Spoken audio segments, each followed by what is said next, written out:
सभी राजनीतिक पार्टियों ने लोकसभा चुनाव 2024 की तैयारियां शुरू कर दी हैं। अगर हम कानपुर नगर सीट की बात करें तो कानपुर नगर की सीट काफ़ी महत्वपूर्ण सीट मानी जाती है, क्योंकि औद्योगिक शहर है। एक समय मैनचेस्टर ऑफ ईस्ट कहा जाता था। और यहाँ से अगर हम राजनीति की भी बात करें तो 10 विधानसभा सीटें कानपुर नगर में पड़ती हैं, तो इसलिए भी ये काफ़ी महत्वपूर्ण है।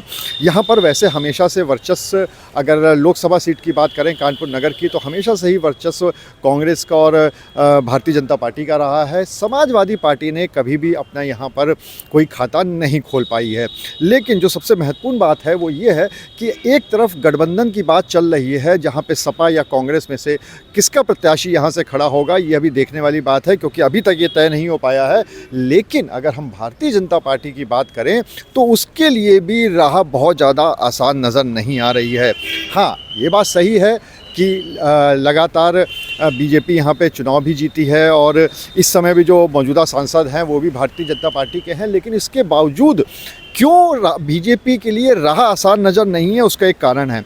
उसका ये कारण है कि यहाँ पर अगर हम प्रत्याशियों की बात करें तो कोई एक ऐसा चेहरा समझ में नहीं आ रहा है कि जिसको ये कहा जा सके कि इस पे भारतीय जनता पार्टी अपना दांव लगा सकती है।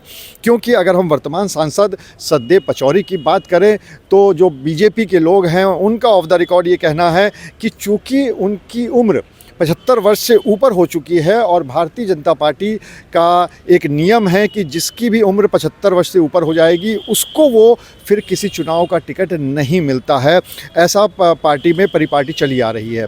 तो अगर उसको देखा जाए तो इसका मतलब ये है कि सतदेव पचौरी के चेहरे को रिपीट करेगी बीजेपी, इसकी संभावना बहुत कम नज़र आ रही है। और उसका सबसे बड़ा कारण ये नियम है। अगर हम दूसरे चेहरे की बात करें तो दूसरे चेहरे के रूप में नीतू सिंह का नाम आता है। नीतू सिंह सतदेव पचौरी की पुत्री हैं।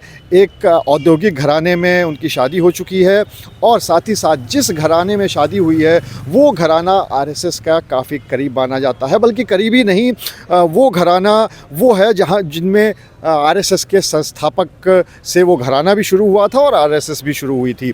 तो नीतू सिंह का एक नाम आ सकता है। अगर हम मेयर चुनाव की बात करें तो उसमें भी तकरीबन एक तरह से ये तय हो गया था कि जो बीजेपी से मेयर का टिकट मिलेगा वो नीतू सिंह को ही मिलेगा। हालांकि एकदम ऐन मौके पर वो नाम हट जाता है और प्रमिला पांडे जो कि इससे पहले भी मेयर थी उनको फिर से टिकट मिलता है और वो चुनाव जीत जाती हैं। तो लेकिन इस बार ये माना जा रहा है कि हो सकता है अगर सतदेव पचौरी को टिकट नहीं मिलता है तो जो उनकी पुत्री हैं नीतू सिंह, शायद उस पर बीजेपी दांव लगा सकती है।